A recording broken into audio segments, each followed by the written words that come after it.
folks. Today we're working on the stern thruster. As you can see, I'm in the bottom of the lazarette, and the stern thruster's back here. And we've got a classic thruster issue with one of the solenoids that's not working right. So the only way to do that, the right way to do it, is to pull the solenoid block and the bracket and take it onto a workbench and get it all cleaned up. So we're going to show you how it goes. Okay, let's do it. If you run your thruster and it doesn't run when you command it to run, or you command it to run and it sticks and stays running longer than you want and you have to shut it off, make sure you don't run it again until you service it. Because if you burn up one of these solenoids or it gets stuck, you can end up melting the contacts inside. And if these weld together and you don't get it turned off, then you're going to burn up the motor and maybe even cause yourself an electrical fault. Okay, first of all, the breaker is off. But the next thing we did is, this is the positive lead coming in, and this can supply a ton of power. So we right away pulled the leads that go off the this guy right here, that is your hot lead. So there's no way we can cross anything up and have a face full of sparks down here. So this is not only off, but it's totally isolated. Make sure you do that. Thrusters have a tremendous amount of amperage draw. You know, several hundred amps when they run, so you don't want to get mixed up in that. It'll burn you badly.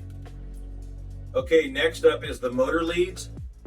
So we've got 6 leads here, 2 D2s, 2 A2s, and 2 D1s, which are the actual terminal names on the solenoid block. And you've got your reversing solenoid block here. This is what we're trying to get out. You can see it moving a little bit. I got a couple bolts loose here. So we'll get this thing the rest of the way off. Okay, make sure that you label and make a diagram. I take pictures and write down where each terminal goes. But you got 4 control wires. Obviously, the red lands on one of these hot terminals from the battery. And then you've got the black terminals of ground. And your reversing command comes in via this white or the blue, which change colors in the harness. Blue goes to white and white goes to green, so that makes it fun. So make sure you write that kind of stuff down. We left the top one loose and pulled the bottom one first because I didn't want to be upside down here when this thing comes loose, comes out. So I'll go back up in the top now and we'll get this thing the rest of the way out. All right, just fighting our way through the last of this.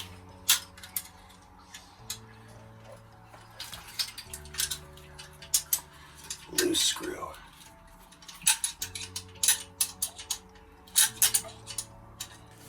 How about this? Oh yeah, I got it right there. Wow, look at that.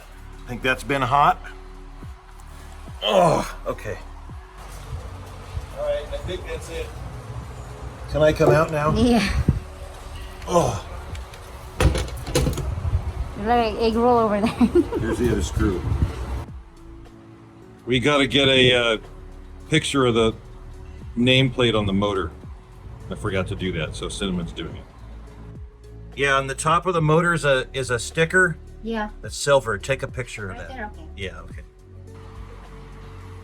On these Vetus thrusters, the models usually appear on the top. Okay, we're now back at the house. I've got my little bench supply here. We'll just dial this up to 24 volts.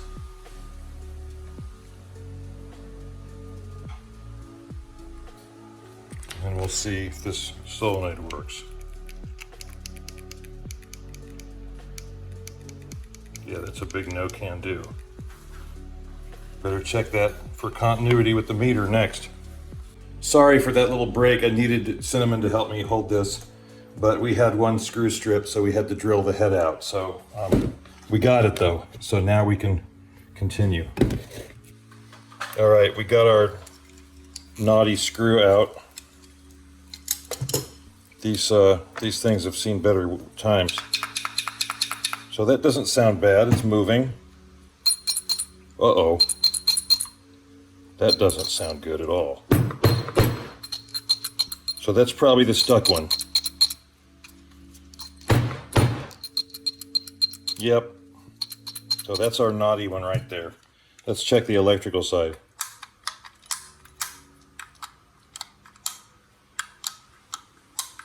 Yeah, those are okay. So that's our culprit. You should be able to hear the solenoid piston. And this rod goes in there.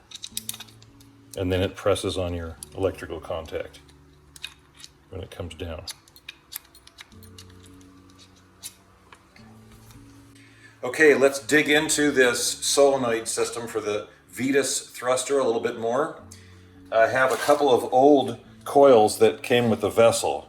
So we measured across the coil and we've got about 10, we've seen 10 to 11 ohms.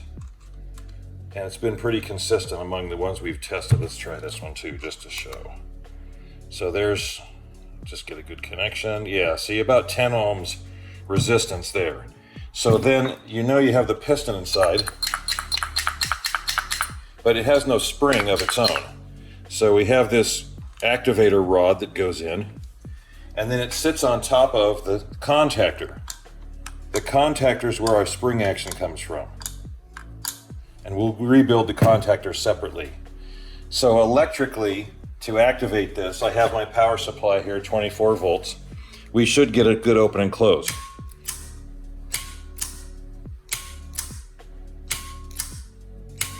That's what I would call expected behavior. So that's what we want to see, a nice clean open and close. So I would say this solenoid is actually good. Someone probably pulled it off and removed it because something else was wrong and just went ahead and changed it. So I'm going to call that a good solenoid. Now we'll test a couple more, and then we'll get into the contactors on the bottom. So, which actually has the connections for the high amperage discharge that goes right to the motor terminals. Remember that bad solenoid? It's already bad, right? So what can hurt trying to mess with it? So I'm going to try, I'll put a little WD in here, which by the way, I'll do this to all of them. And then I'm going to use the not approved XE method of forcing this piston to move on that side, and then I have the vise open on this side. Nope. Well, that did bring it to the end.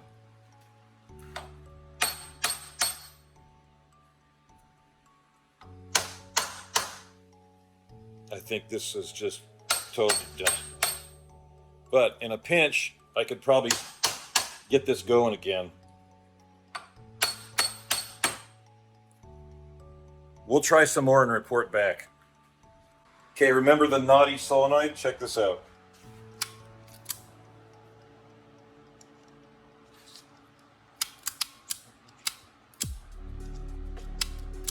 Wow, see all the sparks and stuff? And you notice it sounds different?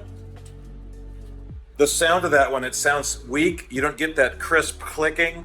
That's important because the high current that these contactors pass into the motor, you don't want a sloppy connection. If you have a slow closing as it comes together, or it comes apart slowly, those contacts and the contactor could actually arc together.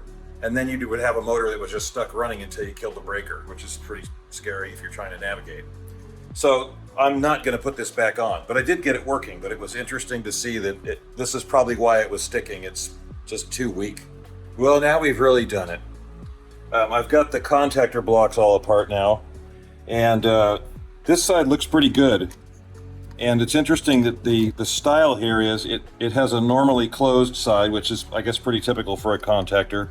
But they're only using the normally open side. So when we activate it, they're activating one side to give the two poles the direction of the motor run. And then it just returns to normal. So you can see there's basically nothing here except the fact that a DC motor spinning is actually like a generator. So when it's spinning and this returns to essentially short it, there's been some light sparking, but that's to be expected.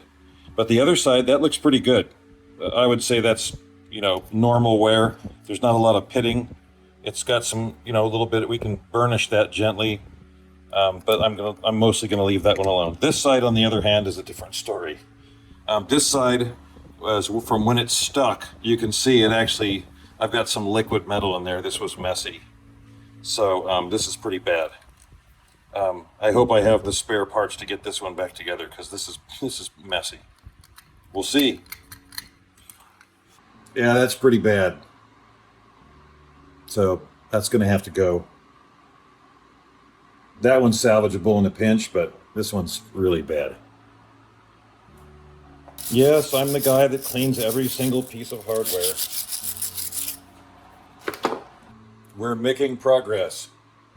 I don't think I might have run out of patience for the day, but I'm going to keep going until I get this back together. So we've got everything cleaned up. Our contacts, as we showed you, we cleaned them up and we put back together. So we're getting close here. Just got to build the rest of the bus bars and put our solenoids back on, and I think we'll be in good shape. We did have a couple of spare parts on the vessel, so we used a couple pieces. Like this was the burnt contact, the other half. Look at that thing, it's bad. So we had a spare one of those in this bag of stuff, so we used it. We're gonna get it done. All right, we'll have to clean this one up too. I don't know if anything will slow the video down after what I'm saying right now. If they do, they will know that I find this particular operation annoying, but necessary. Okay, we finished putting our bus bar back together, all cleaned up, just a lot of wire brushing. We mounted our two solenoids, cleaned this one up, and it works, so we're going to use it. And then we got one out of some spare parts that we tested that still worked, so that was fortunate for us. I just got to a point, and there's something that we need to talk about, and that is from this bracket on these Vetus thrusters. When you take the two thumb wheels and the cover off, you'll be presented with a 4-pin connector that connects the control wires and this 5-amp fuse. Now you can tell by that thing, this is a really stupid place to put a fuse. Look at the cheese in there. And this connector, incidentally, it went out, it was all full of corrosion and it went out first. And then this fuse did on a trip, and I went to an actual weatherproof fuse holder, and don't even use this. I'll pop this thing out now and get rid of it. But if you have a setup like this and you're in a stern thruster installation, I would definitely take these all apart and coat them liberally with silicone grease before they fail. And then if they do fail, just get rid of this connection and go ahead and make it a hard wire and give yourself an inline fuse holder.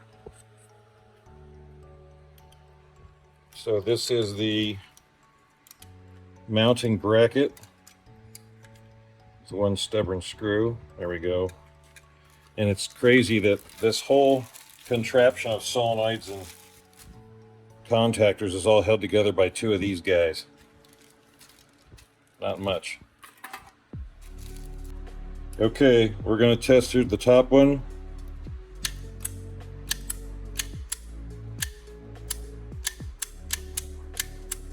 That's a nice positive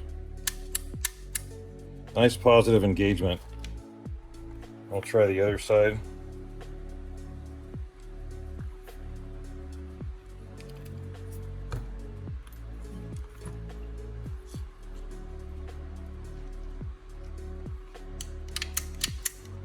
Uh-oh, that's a little weak. There we go.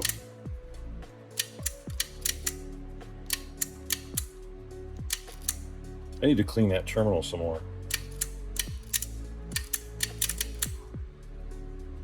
Let's try it from this side.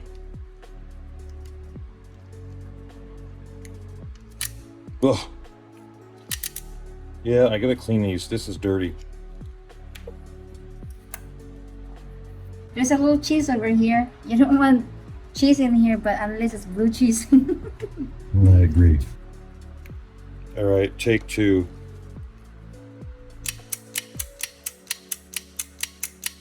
That's more like it. That's what happens when you have cheese on your terminals, right, Cinnamon? Yes. Well, we survived. This all works. It's ready to go. And the next time we see you, we'll be putting it back together, and then we'll test it and see if it's really fixed. But I'm confident because those contactors are working nice and clean now. All right, what are you doing up there now? Oh, I am. I'm back in here. Gonna try to land this solenoid block. And it's gonna be a challenge. It's hard up there. Oh, it's hard to reach in here. Oh my gosh. Installing the solenoid now.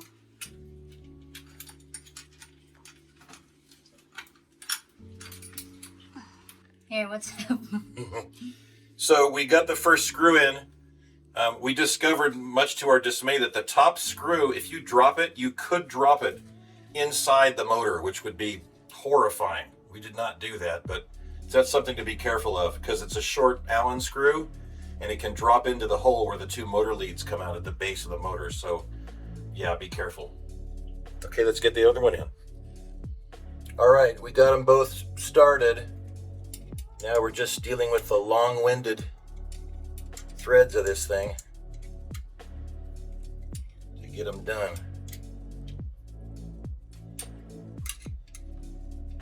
What? Oh, you What? could. Yeah, so I'm using our favorite CRC silicone grease. After cleaning each connection, I just take my fingers and wipe it on both sides. I wipe it on the terminal and everything and put it together. We've had really good luck with terminals not growing any corrosion for a very good period of time with this particular grease. So we recommend it. We use it for everything. And just a quick reminder, all connections you use on your vessel should all be tinned copper. There should be no copper. I'm really surprised that they make this thing like this in a marine environment. These bus bars should all be tinned copper, but I'm not Vetus, so there you have it. Putting the last connector, the D2. Okay, we were this far, so we decided to take the cover off and show you anything related to the brushes and the motor inspections that you can do since we're already here. We've serviced this previously, so we didn't need to get in here, but we decided to go the extra mile for y'all. So the first thing you can do is obviously that your breaker's off and you're disconnected. But you take your hand and just go ahead and spin it both directions. It's got a pretty heavy armature, so it's going to have some resistance. Okay, take two. We had to change batteries on the light. Spin it each direction. It's got a heavy armature, so it's not going to spin for a long time, but you want to make sure that it does spin freely. Next is check your brush followers. You can lift them up. You can use your finger, or you can use a screwdriver to lift them up. And finally, what probably matters the most is make sure that your brush moves freely in the holder. See that? It's going up and down on the spring.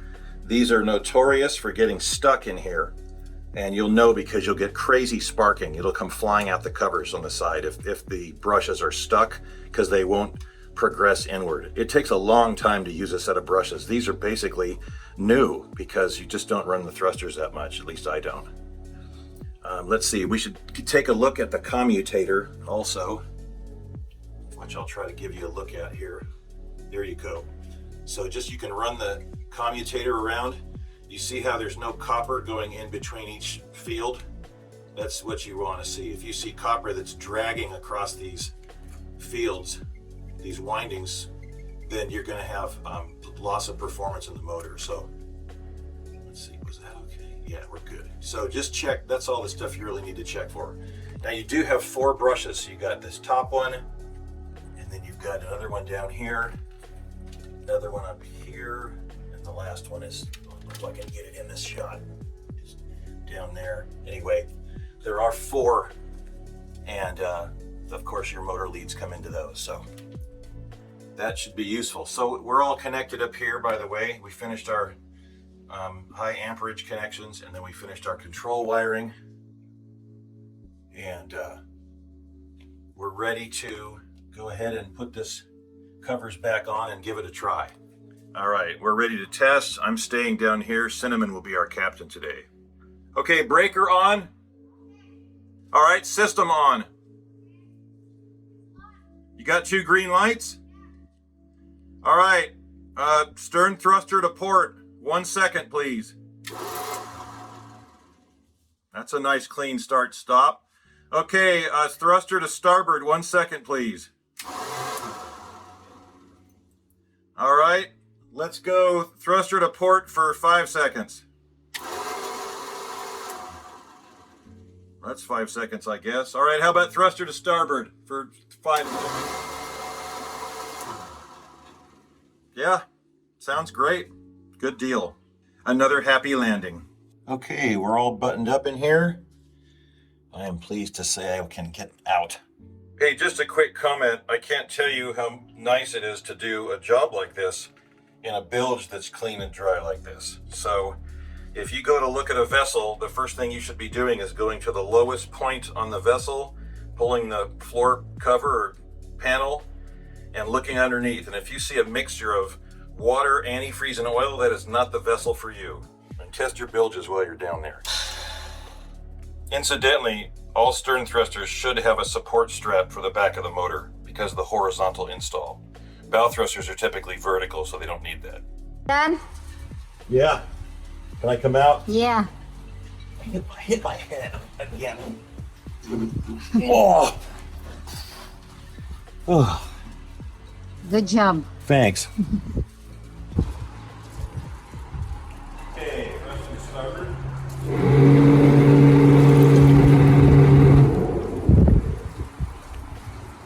Okay, let's thrust back to port.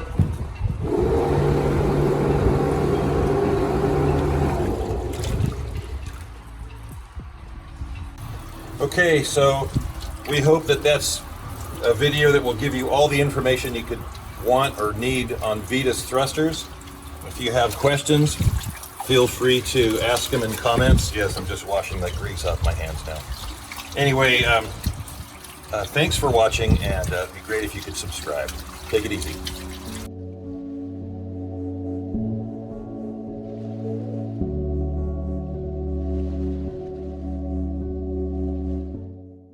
Hey, you still here? We actually made kind of a fun song about doing this repair. Look for it to pop up in the channel soon.